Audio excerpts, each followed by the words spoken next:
시간이 되어서 우리 사도신경 다 함께 고백하시면서 우리 청년 예배 시작하겠습니다.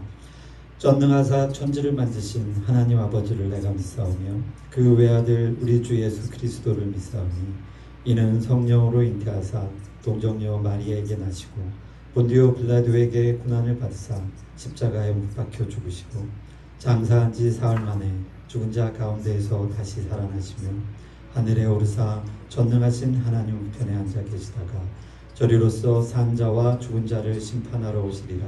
성령을 믿사오며 거룩한 공예와 성도가 서로 교통하는 것과 죄를 사하여 주시는 것과 몸이 다시 사는 것과 영원히 사는 것을 믿사옵나이다. 아멘. 찬송가 82장 다 함께 부르시겠습니다. 나의 기쁨 나의 소망 되시며 나의 생명이 되신 주 밤낮 불러서 찬송을 드려도 늘 하신 마음 뿐일세. 나의 사모하는 선한 목자는 어느 꽃다운 동산에 양의 무리와 늘 함께 가셔서 기쁨을 함께 하실까. 길도 없이 거친 넓은 길에서 갈 길 못 찾아 애쓰며 이리저리로 헤매는 내 모양 저 원수 조로하도다. 주의 자비롭고 화평한 얼굴 모든 천사도 안기며 주의 놀라운 진리의 말씀에 전지가 와닿하도다. 나의 진정 사모하는 예수님 음성조차도 반갑고 나의 생명과 나의 참 소망은 오직 주 예수 뿐일세. 아멘. 기도하시겠습니다. 하나님 아버지 참 감사합니다. 이렇게 귀한 6월을 저희에게 허락하셔서 또 오늘 주일 예배로 이렇게 우리 청년들을 모이게 하시니 참으로 감사합니다. 하나님, 우리가 산제사로 드릴 때 주님 기뻐 흠양 받아 주시옵소서. 하나님, 우리가 이 시간에 찬송과 기도와 말씀을 함께 나누고자 합니다. 하나님, 특히 말씀 나눌 때 하나님의 영이 저희 가운데 임하사 참으로 우리의 마음을 주님 앞에서 눈 녹듯 녹아지게 하여 주시옵시고, 또한 그 말씀을 참으로 깨달아 하나님의 그 크고 깊으신 뜻이 무엇인지 헤아리게 하여 주시옵시며 그 뜻 가운데 우리가 살아가게 하여 주시옵소서.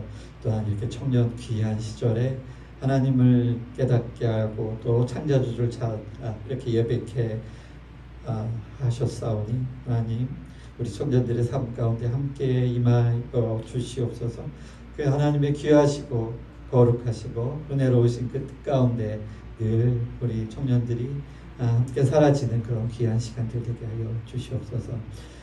예배의 첫 시작입니다. 하나님 마치는 시간까지 함께하여 주시옵시며 또한 전하는 자의 입술도 강력하게 성령의 능력으로 인도하여 주시옵기를 소망하오며 귀하신 예수 그리스도의 이름으로 기도드리옵나이다. 아멘. 오늘은 창세기 6장 1절에서 8절까지입니다. 제가 6부분으로 나눴는데요. 교독하겠습니다. 사람이 땅 위에 번성하기 시작할 때에 그들에게서 딸들이 나니 하나님의 아들들이 사람의 딸들의 아름다움을 보고 자기들의 좋아하는 모든 자로 아내를 삼는지라.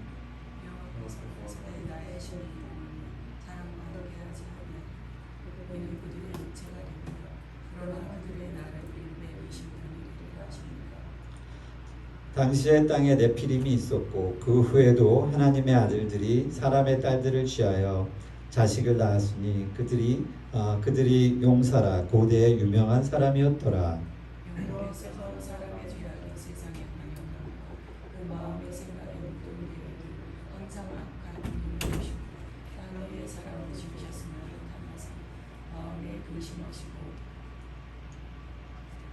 가라사대 나의 창조한 사람을 내가 지면에서 쓸어버리되 사람으로부터 육축과 기는 것과 공중의 새까지 그리하리니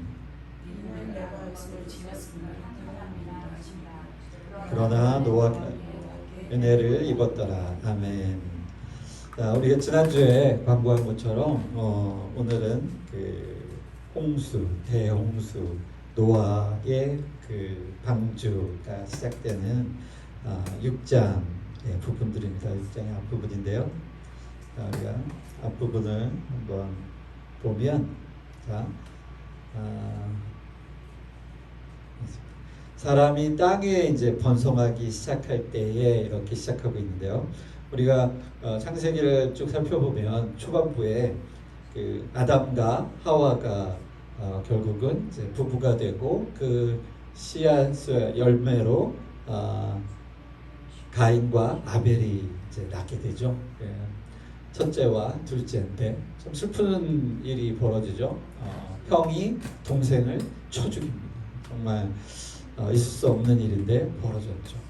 그리고서 시간이 얼마나 흘렀는지 한참 아마 흘렀던 것 같습니다.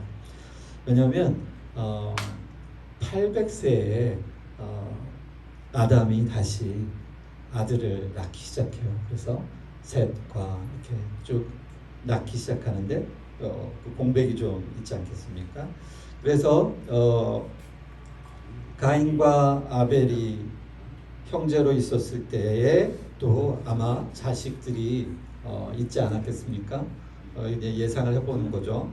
그리고 이제 아벨은 죽었으나 가인은 쫓겨나서 나름 아내를 삼고 자식들을 쭉 낳았을 것입니다. 그래서 그들이 이 땅 가운데 막 번성하기 시작한 거죠.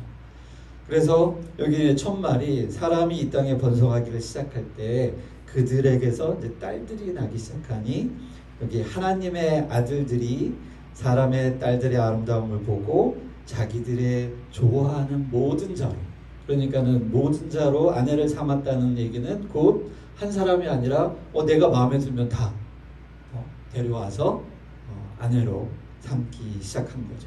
그러면서 자, 우리가 이 앞부분만 봐도 조금 혼잡한 그런 마음이 좀 들지 않겠습니까?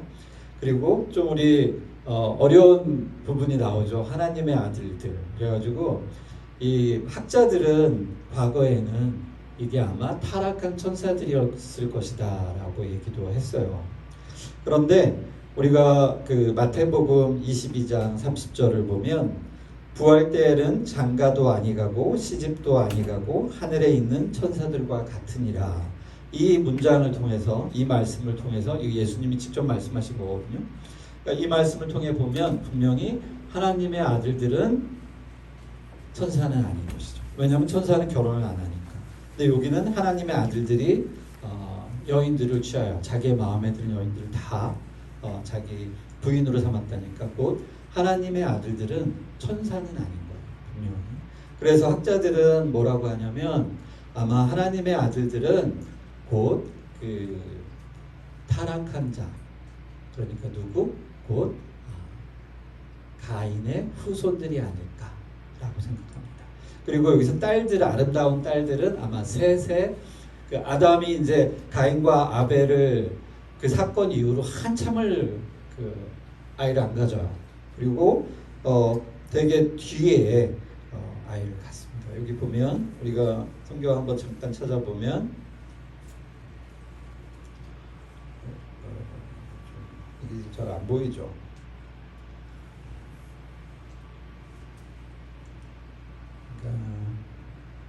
자, 아담 자손의 창세기 5장입니다. 5장에 여기 보면 셋을 낳은 후 800년을 지나면서 아들을 낳았더라. 그러니까 공백이 되게 길죠.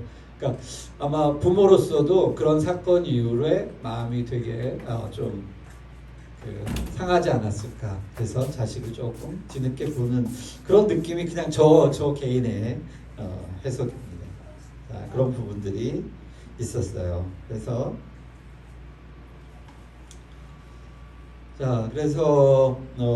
곧 말하면 이 지금 홍수가 오기 전에 제가 이 상황을 설명하는 것은 왜 하나님은 홍수를 우리에게 주셨을까?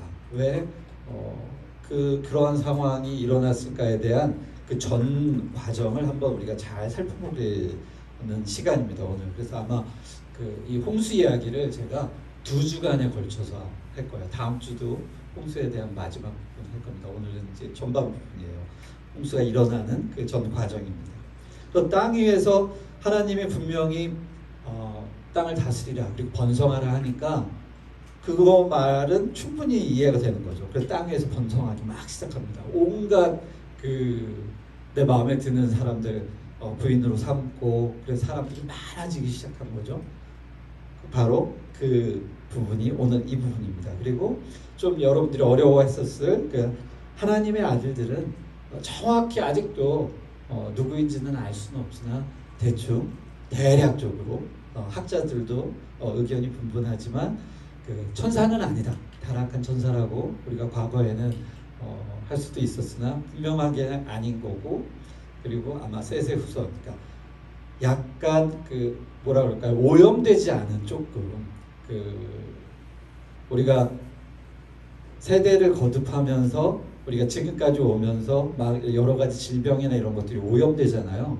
근데 아담의 후손으로부터 되게 짧은 과정이면 좀 더 순수한 사람들이라고 할까요? 제가 의학적인 좀 지식적으로 얘기한다면 그런 과정 안에서 아마 하나님의 아들들, 그러니까 좀 더 순수했던 그런 혈통을 상징하는 그런 단어가 아닐까 생각해 봅니다. 그래서 이렇게 말합니다. 그 상황을 보시고 하나님께서 여호와께서 가라사대 나의 신이 영원히 사람과 함께하지 아니하리니 이는 그들이 육체가 됨이라. 그러나 그들의 날은 120년이 되리라. 말 되게 어렵죠. 그죠? 자, 영원히 함께하지 않을 것고, 그리고 너희의 사람의 육체가 돼서 그들의 날은 곧 우리들이죠. 우리들의 날은 120년이 되리라. 우리의 수명이 한 120년 정도 된다라는 말처럼 보여지잖아요. 그런데 사실 이 말은 무엇이냐면 하나님이 여기서는 영원히 함께하지 않는다라는 표현 안에는 내가 너희와 다투지 않을 것이다. 그리고 이런 뜻도 함께 있습니다. 그래서 우리가 다툰다 이런 말을 생각하면 좀 의외잖아요. 그러니까 하나님의 그 거룩하신 신이 이게 한 문장으로 잘 생각해 보면 우리와 함께 거할 수가 없다라는 부분이 어디서 나타나냐면 우리가 육체가 된다. 조금 보시면 우리가 육체가 되는 부분, 이거는 우리의 그냥 순수한 몸이기도 하지만 우리의 생명이기도 합니다. 그래서 우리의 날수. 그러니까 인간은 불멸의 존재인가요? 필멸의 존재인가요? 인간은 그렇죠. 필멸의 존재, 반드시 죽죠. 자, 그래서 이 부분을 어떻게 받아들이시면 되냐면 하나님은 영원하신 존재죠. 그죠? 그러면 영원하신 존재와 반드시 죽어야 할 존재는 같이 있을 수 있나요? 필멸하는 존재는 하나님과 같이 있을 수가 없잖아요. 그러니까 여기서 내 영이 너희와 함께 할 수 없다라는 것을 하나님이 말씀해 주시는 거예요. 자, 이 부분을 우리 성경 읽을 때 이 부분 좀 어려운데 오늘 얘기를 잘 들으시면 이제 이해하실 수 있습니다. 그래서 하나님의 성령이 인간과는 같이 존재할 수 없는 거죠. 왜? 사람은 이미 죽을 수밖에 없는 존재가 됐으니까. 자, 그래서 그 다음에 이어지는 말이 뭐냐면, 그래서 그들의 날이 120년이 된다라는 말이 뭐냐면요, 우리의 생명이 강건하면 뭐라고요? 80. 그래서 70, 80 우리 얘기하지 않습니까? 그러니까 그 날수가 우리의 인생의 날이 맞는데 여기서 120년이 좀 이건 애매하잖아요. 그래서 이 날수는 뭐냐면요, 하나님께서 인간이 죽음을 당하는 존재이기 때문에 이미 하나님의 거룩하심이 우리와 함께 할 수 없다는 걸 우리에게 알려주면서 너희가 회개할 수 있는 기간을 여기서 말씀해 주시는 거예요. 그래서 내가 너희가 죽을 수밖에 없는 존재니 그 기한을 내가 한 120년을 지켜보겠다. 그 안에 너희가 돌아와라 라는 그 시간적인 의미예요. 그러면서 그 다음에 바로 노아가 등장하게 됩니다. 그러니까 노아가 결국은 그 방주를 만드는 시간이 여기 포함되어 있는 거예요. 자, 하나님은 이렇게 말씀하시는 겁니다. 쉽게 말하면 내가 너희를 결국 멸망하게 되는데 네가 돌아올 수 있는 시간을 120년이라는 시간을 딱 주신 거예요. 자, 우리가 오늘 이 부분이 되게 중요한 부분은 뭐냐면 우리의 그 성경 안에서 하나님은 첫 번째 인간을 멸망하기 전에 우리에게 시간을 딱 이렇게 타이머로 주셨어요. 120년. 그리고 우리가 좀 확 건너뛰어서 예수님이 오시고 올라가셨죠. 그다음에 다시 오시는 시간은 우리에게 알려주지 않으셨죠. 이게 되게 재미있는 부분이기도 합니다. 근데 하나님이 첫 번째 우리에게 너희가 멸망당할 시간을 타이머로 주셨어요. 한번 알려주셨어요. 예수님은 뭐라고 말씀하시냐면 그 때와 시간은 오직 아버님만 안다라는 얘기 하셨죠. 근데 첫 번째 멸망 때에는 하나님이 120년이라는 시간을 우리에게 딱 던져주셨어요. 그리고 120년 후에 우리는 대홍수로 멸망하게 됩니다. 첫 번째 하나님의 이 땅을 멸망하는 과정에는 아주 정확하게 우리에게 준비할 수 있는 시간을 주셨어요. 그러나 두 번째 멸망, 곧 예수님이 다시 재림하시는 기간은 하나님의 말씀 안 하시죠, 이제.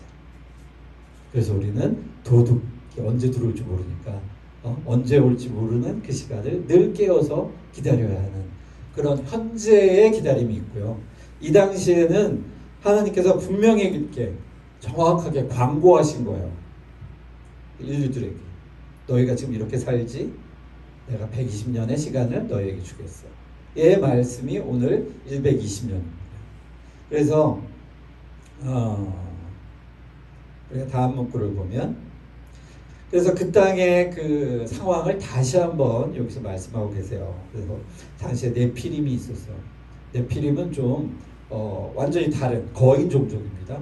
그러니까 하나님의 아들들의 어떤 모습들이 그런 모습들이 아니었을까라고 여기서 이야기해주고, 그들은 용사고 유명한 사람이었다.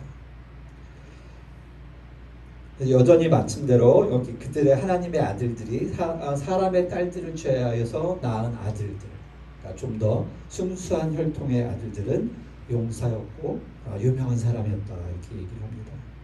그리고서 여호와께서 이 땅 가운데 그 당시의 상황을 살펴보면 여호와께서 사람의 죄악이 세상의 관영함과 그 마음의 생각이 모든 계획이 항상 악할 뿐임을 보시고 땅 위에 사람 지으셨음을 한탄하사 마음에 근심하시고, 그러니까 여기 보면 마음에 근심하시고 결국은 이 말을 다른 말로 표현하면 후회하셨다라는 말입니다.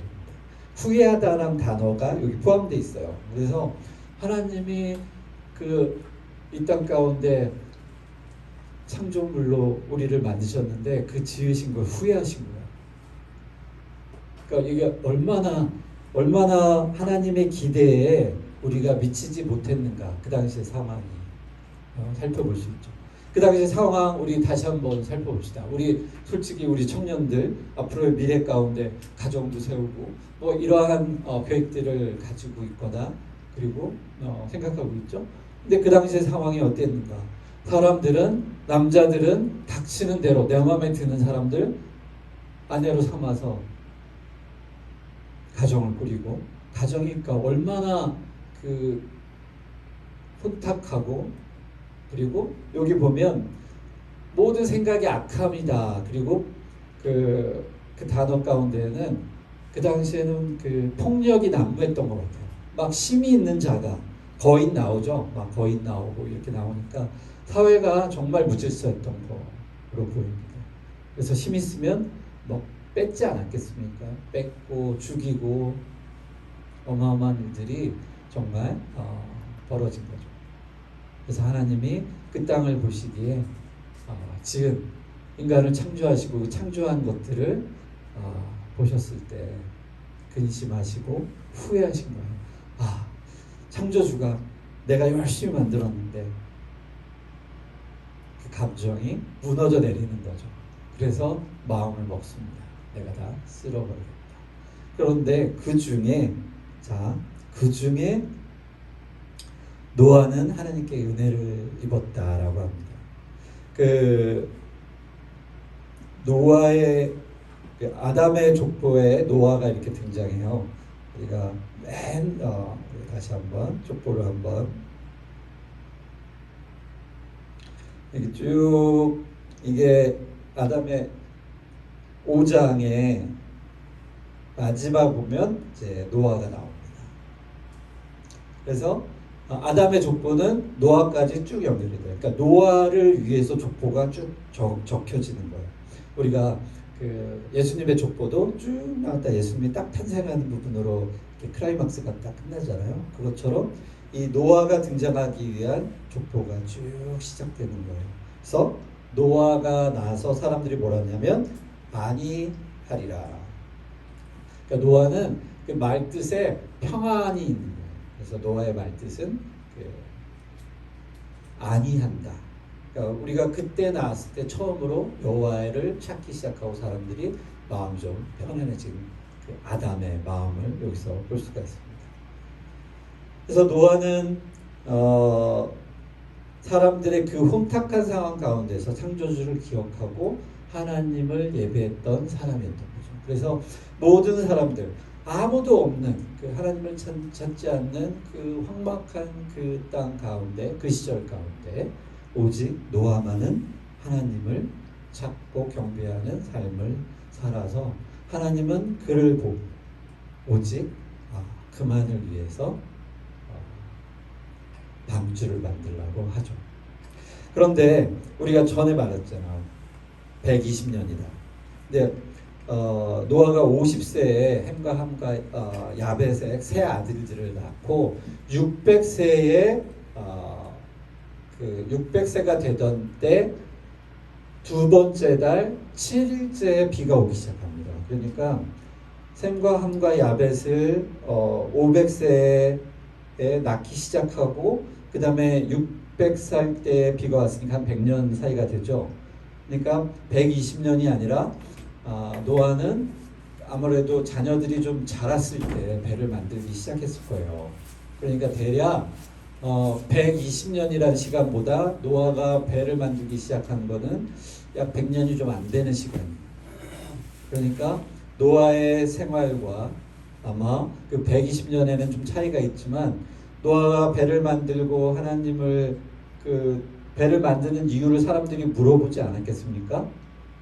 야, 너 무슨 짓이야? 이렇게 몇십 년 동안 배만 만들고 있어. 그랬을 때 노아는 분명히 복음을 전했을 거예요. 세상을 하나님이 쓸어버리려고 해. 비가 올 거야. 다 죽을 거야. 얘기하지 않았겠습니까? 그 시간이 120년이라는 시간이에요. 그리고 그 안에 노아는 방주를 만들기 시작하죠. 방주를 짓는 내내 그 퉁탕퉁탕 거리는 소리가 온 동네에 퍼졌을 것이고 온 가족들이 그 일에 매달리는 동안 사람들은 궁금해 미칠 지경이었겠죠. 그래서 그 소문은 아마 삽시간으로 퍼졌을 겁니다. 그럼 아무도 도와주지 않았을 겁니다. 누군가 도와줬다면 그 방주에 분명히 탔을 것입니다. 아무도 타지 않았어요.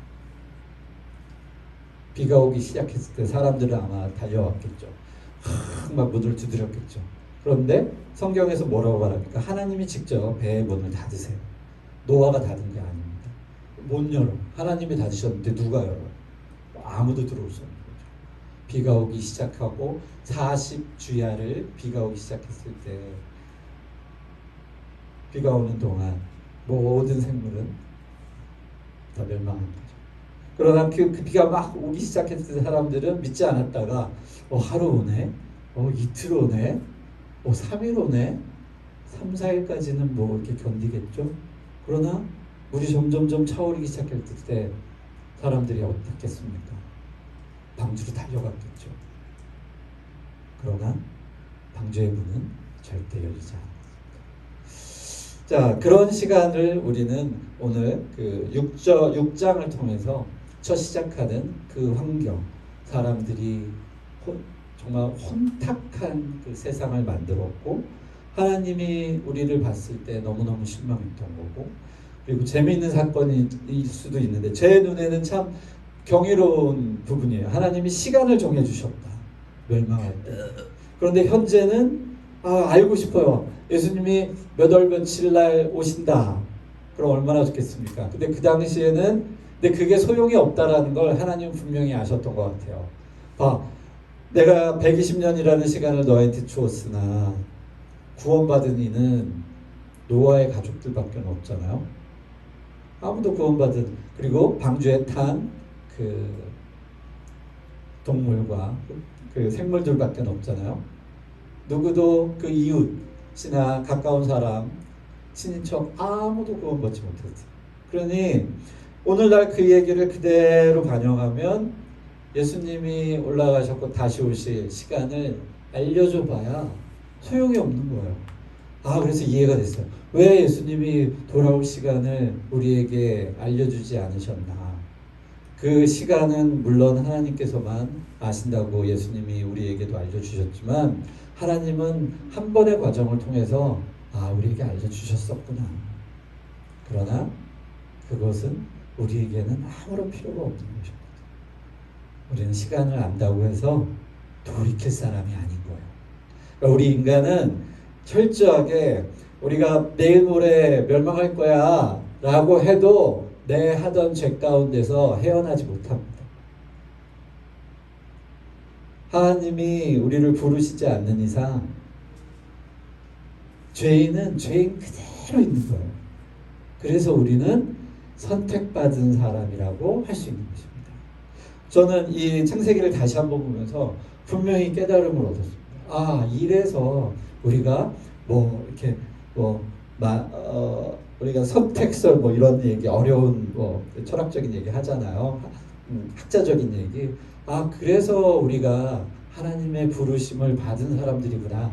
하나님의 그 부르심이 없으면 절대 이 자리에 오늘 이 시간에 하나님을 아는 자로 예배할 수 없는구나를 이 창세기 이 노아의 홍수의 과정을 보면서 명확하게 깨달을 수 있었습니다. 그래서 우리는 하나님의 구원을 얻은 우리가 성도라고 하고 청년들인 것이죠. 하나님의 부르심이 없었으면 여러분 절대 이 자리에 나올 수가 없습니다. 여기 이게 증거하고 있는 거죠. 홍수가 난 이후, 그리고 홍수 동안의 시간을 분명히 알려주신 그 시간. 120년은 짧은 시간이 아니죠. 인간이 충분히 살다가 죽을 수 있는 현재 기준으로 봐도 120년 살면 완전 장수한 시간이잖아요. 인생의 모든 것을 어느 정도 인생의 깊이와 쓴맛과 그 모든 것을 알만한 시간이잖아요. 그러나 그러한 시간 안에서도 깨닫지 못하고 진흙밭에서, 죄의 밭에서, 죄의 구정물 안에서 살다 죽어가는 존재라는 것을 오늘 우리가 이 과정 가운데 분명히 알 수 있습니다. 여러분 아셨죠? 자, 오늘은 시간이 많이 지났는데, 자 일단 어떠한 상황에서 하나님이 우리를 그렇게 멸망시키시려고 하셨는지, 그 당시의 사회상, 그 당시의 환경, 우리가 좀 생각을 해봐야 됩니다. 그게 오늘날과 별다르지 않습니다. 그죠? 그러니 우리가 좀 하나님께서 우리가 2차의 멸망의 시간 속에서 살고 있어요. 하나님께서 오시는 그 시간은 새 나라가 임하는 시간 아니겠습니까? 그죠? 우리가 그걸 기다리면서 하루하루를 열심히 보내는 거죠. 자, 우리가 그 시간과 때는 알지 못하나 하나님의 뜻을 분명히 알고 있습니다. 주님께서 우리를 구원하시고 다시 오실 것이라는 것을, 이 땅 가운데, 이 더러워지는 땅 가운데 완전히 새롭게 하시려고. 자, 우리가 이 창세기 바로 인류가 창조되고, 그리고 살인 사건이 일어나고, 그러니까 타락하고, 아담과 하와가 타락하고, 그 다음에 일어난 일이 그 자식들이 살인하고, 그 자식의 후손들과 또 다른 형제들의 자식들이, 그 자녀들이, 그 자손들이 섞이면서 얼마나 혼란하고 혼잡했던가에 그 세상을 우리가 깨닫고, 그 과정 가운데 하나님께서 홍수를 통해서 물로 쓸어버리는 거죠. 자, 죄가 가득하면 그 홍수로 하시는 것도 너무 딱 맞는 비유인 것 같아요. 죄가 팽배하고 죄가 이 땅 가운데 충만히 가득하니 물로 깨끗이 채워버리는 그런 선택을 하신 것 같습니다. 시간이 많이 지났습니다. 자, 축도로 마치겠습니다. 우리 주 예수 그리스도의 크신 은혜와 하나님의 사랑과 성령의 교통하심이 우리 청년들 각 머리 가운데와 또 그 가정 가운데, 또한 그 속해 있는 모든 직장과 학교와 또 있어야 할 그 모든 학원과 그 과정 가운데 하나님의 교통하심이 늘 함께 있을지어다. 아멘.